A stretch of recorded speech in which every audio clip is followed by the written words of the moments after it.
السلام السلام السلام یا نبی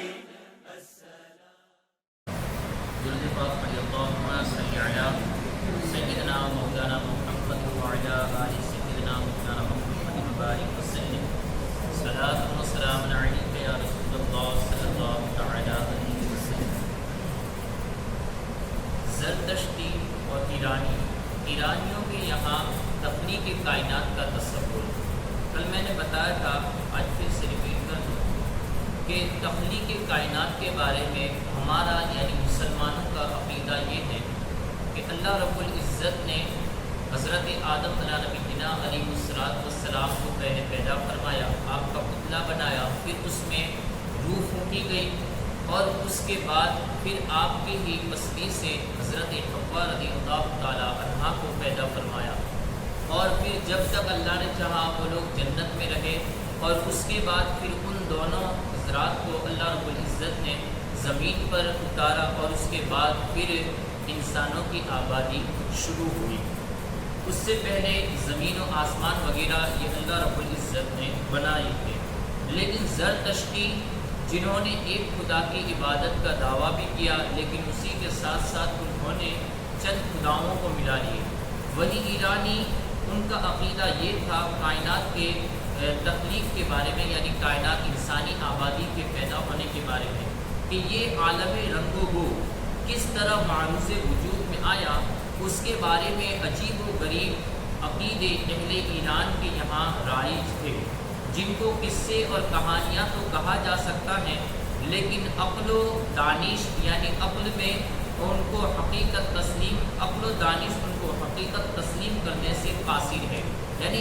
عقل اس بات کو تسلیم ہی نہیں کر سکتی، سمجھ ہی نہیں سکتی کہ بھلا ایسا بھی عقیدہ کیا مانا جا سکتا ہے۔ ان کہانیوں کے سلسلہ دراز میں سے ہم ایک نظریہ آپ کے سامنے بیان کرتے ہیں جو ان کے نزدیک سب سے زیادہ مقبول اور مستند خیال کیا جاتا تھا۔ ڈاکٹر آرتھر ایران بعہد ساسانیہ میں لکھتے ہیں، مسئلہ کائنات کا قصہ جو سب نے لکھا ہے اس کا خلاصہ یہ ہے، یعنی وہ یہ کہتے ہیں کہ کائنات کی ابتدا کا، انسان کی شروعات کا جو قصہ جو تمام مورخوں نے اور تمام سیرت تاریخ نگاروں نے لکھا ہے، اس کا وہ ایک ماحصل یعنی خلاصہ مختصر طور پر پیش کرتے ہیں۔ خدائے اصلی یعنی اللہ رب العزت، اب ان کے یہاں خدائے اصلی کیا ہے؟ خدائے اصلی یعنی ذوالروان،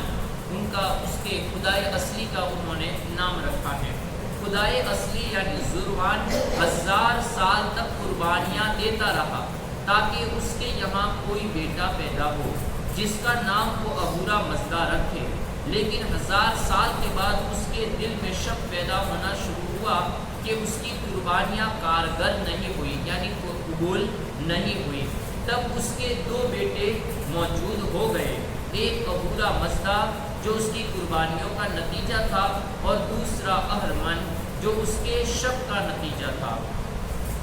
ذوالروان نے وعدہ کیا کہ میں دنیا کی بادشاہی اس کو دوں گا جو پہلے میرے سامنے آئے گا، تب اہرمن اس کے سامنے آ گیا۔ ان دونوں کے بارے میں ہم پہلے سن چکے کہ عبورہ مزدہ وہ لوگ اچھائی کا خدا مانتے ہیں اور اہرمن یہ برائی کا خدا مانتے ہیں۔ اس کے سامنے اہرمن آ گیا، ذوالروان نے پوچھا تو کون ہے؟ اہرمن نے جواب دیا میں تیرا بیٹا ہوں۔ ذوالروان نے کہا میرا بیٹا تو معطر اور نورانی ہونا چاہیے، یعنی وہ خوبصورت اور اچھائی کا اور دکھنے میں بھی اچھا ہونا چاہیے، اور تو متعفن اور ظلماتی لگ رہا ہے، یعنی تیری تو شکل بھی اچھی نہیں ہے اور تو بالکل کالا پلوٹا لگ رہا ہے۔ تب عبورہ مزدہ معطر اور نورانی جسم کے ساتھ پیدا ہوا۔ ذوالروان نے اسے بطور اپنے فرزند کے شناخت کیا، یعنی چونکہ وہ خوبصورت بھی تھا اور اچھی قد قامت والا بھی تھا اور دکھنے میں بھی اچھا لگ رہا تھا،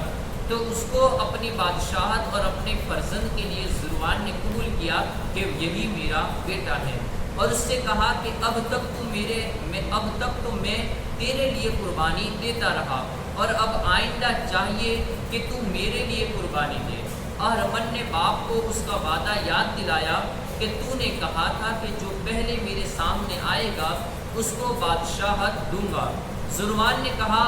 میں 9000 سال کی بادشاہی تجھے دیتا ہوں، لیکن اس مدت گزرنے کے بعد اہورا مزدا اکیلا سلطنت کرے گا۔ اس نظریہ تخلیق کا مطالعے سے اس کی لغویت از خود آشکارا ہو جاتی ہے، یعنی جو یہ بات ہے وہ خود بخود ظاہر ہو جاتی ہے، جس پر کسی تبصرہ کرنے کی ضرورت نہیں کہ جو اولاد کا محتاج ہو وہ خدا کیوں کر ہو سکتا ہے۔ یعنی وہ ذروان جس نے اولاد کے لیے 1000 سال قربانیاں پیش کرتا رہا اور پھر بھی اس کو اولاد عطا نہ ہوئی، جو خدا 1000 سال تک قربانیاں دیتا رہے اور اس کی امید بر نہ آئے یعنی پوری نہ ہو، تو ایسے خدا کی خدائی سے کسی مخلوق کی مشکل کیسے آسان ہوگی؟ 1000 سال کی قربانی کے بعد امید بر بھی آئی یعنی امید پوری بھی ہوئی، تو عجیب انداز سے کہ 2 بیٹے پیدا ہوئے، ایک سراپا بھلائی والا اور ایک مجسمہ شر کا،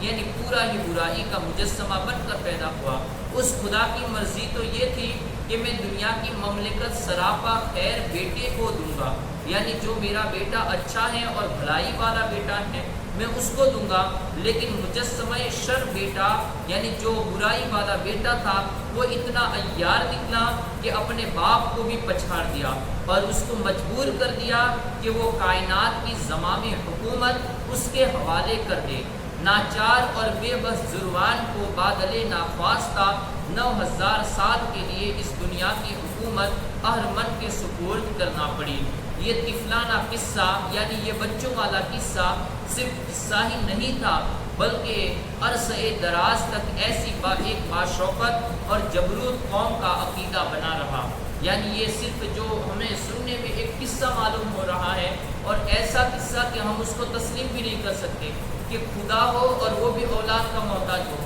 اور وہ بھی اولاد کے لیے قربانیاں پیش کرتا ہو، تو پھر وہ جو قربانیاں پیش کر رہا ہے وہ کس امید پر کر رہا ہے؟ آج ہم جو عبادت کر رہے ہیں وہ اس امید پر کر رہے ہیں کہ ہمارا اللہ ہمیں دیکھ رہا ہے اور وہ ہماری عبادتوں کو قبول کرنے والا ہے۔ اب اس کے اختیار میں ہے کہ چاہے تو وہ قبول کرے چاہے نہ کرے، لیکن آخرت کے تعلق سے ہمارا عقیدہ یہ ہے کہ ہم اگر یہ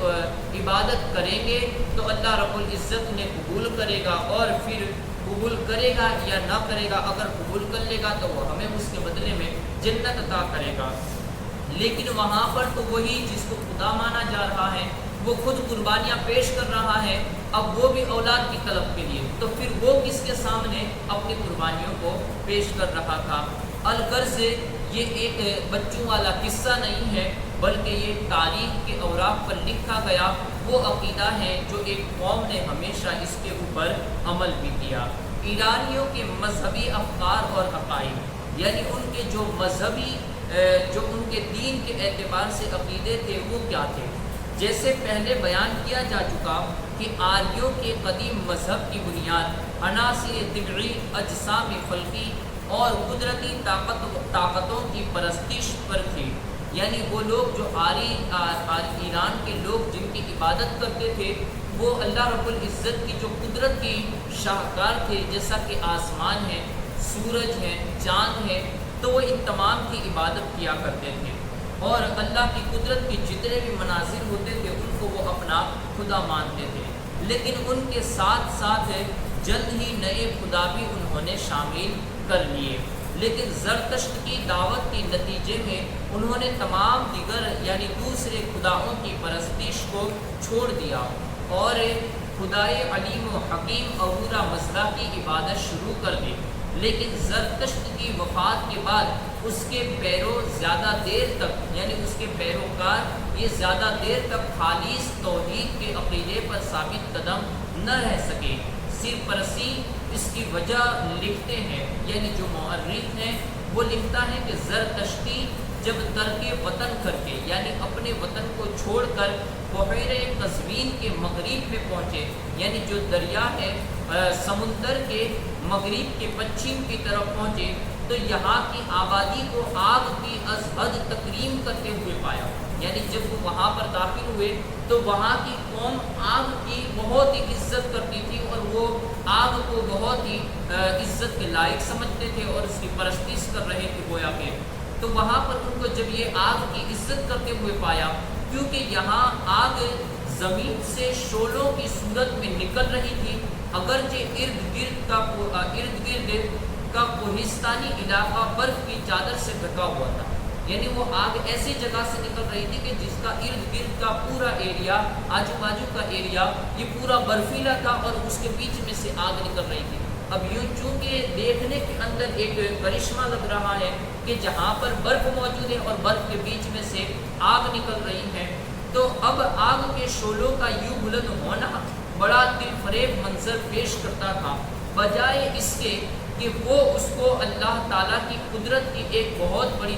دلیل سمجھتے کہ اللہ کی قدرت کتنی نرالی ہے کہ برف کے بیچ میں سے بھی آگ نکل رہی ہے. ان لوگوں نے اس کو اپنا معبود بنا لیا اور اس طرح زرتشتیوں کو آگ کا پجاری کہا جانے لگا، جس کو ہم آج کل مجوسی کہتے ہیں. آج بھی آگ کی تقدیس کا قدیم تصور باقی ہے، کیونکہ ایرانی فارسی آج بھی نہ موم بتی کو بجھاتے ہیں نہ جلتی ہوئی لکڑی کو بجھاتے ہیں. سگریٹ نوشی اور بیڑی وغیرہ پینا ان کے یہاں قطعاً ممنوع ہے، چونکہ اس کو بجھایا نہیں جا سکتا. آگ کو چونکہ وہ بجھاتے نہیں ہیں تو آگ کی اس قدر عزت کرتے ہیں کہ اسے برے کاموں میں استعمال تک بھی نہیں کرتے. عقیدہ قیامت، یعنی قیامت کے بارے میں ان کا کیا عقیدہ ہے. حیات بعد الموت کا عقیدہ آریوں کے قدیم اور بنیادی عقائد میں سے ایک تھا. یعنی وہ لوگ یہ بھی عقیدہ رکھتے تھے کہ مرنے کے بعد ہمیں زندہ ہونا ہے، مرنے کے بعد ہمیں زندہ ہونا ہے، اس کا عقیدہ وہ لوگ رکھتے تھے. ان کا یہ ایمان تھا کہ مرنے کے بعد انسان کو زندہ کیا جائے گا اور اگر اس نے دنیاوی زندگی میں نیک کام کیے ہیں تو اس کو ان کا اجر ملے گا اور وہ ہمیشہ کے لیے جنت میں خوشی اور شادمانی کی زندگی بسر کرے گا. اور اگر اس نے برے کاموں میں اپنی زندگی برباد کی ہے تو جب وہ زندہ کیا جائے گا یعنی حشر کے میدان میں اٹھایا جائے گا تو ان کے گناہوں کی اس سے سزا بھگتنی ہوگی. جزل سرپرسی ایرانیوں کے قدیم عقائد پر تفصیلی بحث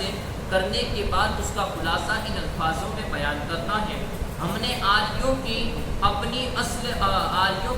اصل وطن سے نقل مکانی کر کے ایران پر قابض ہونے کا سراغ لگایا ہے. یعنی وہ لوگ اپنے اصل وطن کو چھوڑ کر جب ایران میں منتقل ہو گئے تو اس کا سراغ لگاتے ہوئے کہتے ہیں کہ اور ایران کے یہ نام اسی وجہ سے ملا، یعنی آریوں کے پہنچنے کی وجہ سے ایران کو نام بھی رکھا گیا. ہم نے دیکھا کہ پہلے وہ اجڑ اور کھانا بدوش قسم کے لوگ تھے، یعنی ان کا کوئی مکان وغیرہ بھی نہیں تھا اور اجڑ بستی کے رہنے والے تھے اور اجڑ لوگ تھے کہ جہاں پر وہ کسی جگہ پر ایک ہی مقام پر نہیں رہتے تھے بلکہ گھوم پھر کرتے تھے اور کھانا بدوشی کی زندگی گزارتے تھے. عناصر فطرت کی پوجا کرتے تھے. جب ان میں زرتشت کی عظیم ہستی ظاہر ہوئی تو اس نے ان کے اساطیری تخیلات کو روحانیت عطا کی اور ایک خداوند اعلیٰ اور برتر کی عبادت کی دعوت دی جو خدا ان صفت کمال کا حامل ہے جو عیسیٰ علیہ السلام کے خدا میں پائی جاتی ہے. زرتشت نے ہی آریوں کو یہ درس دیا کہ روح غیر فانی ہے، یعنی وہ مرنے والے، روح غیر فانی ہے یعنی انسان کا جسم مرنے والا ہے اور روح کو فنا نہیں ہے. نیز اس نے امید اور رجا کا ایک ایسا پیغام دیا جو ازمو قدیمہ سے لے کر آج 20ویں صدی تک اپنے ماننے والوں کے دلوں میں امید کا چراغ روشن رکھے ہوئے ہیں. یعنی جیسا کہ ہم نے پہلے سنا کہ امید کا ایسا چراغ کہ ہم جو بھی نیک یا برے کام کرتے ہیں تو اس میں امید پائی جاتی ہے کہ کل اللہ رب العزت اس کا ثواب یا عذاب دے گا.